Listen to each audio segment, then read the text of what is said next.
depending on what society you are exposed to, it very, very strongly shapes our internal personal ethic and clearly what society agrees is ethical in the society we live in.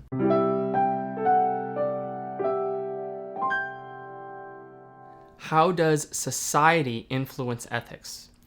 I mean, I think they're sort of tied in one. You could make the argument that ethics is society, right? Like that they are one and the same. Clearly, the ethical framework that we have is directly influenced by our society that we grow up in.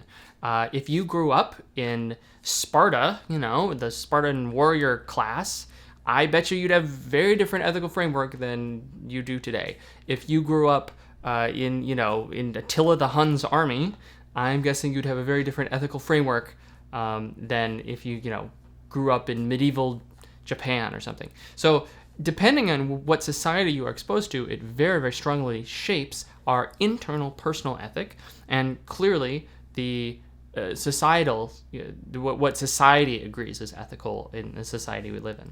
So clearly they have some connection and some capacity, and in fact maybe they are exactly the same.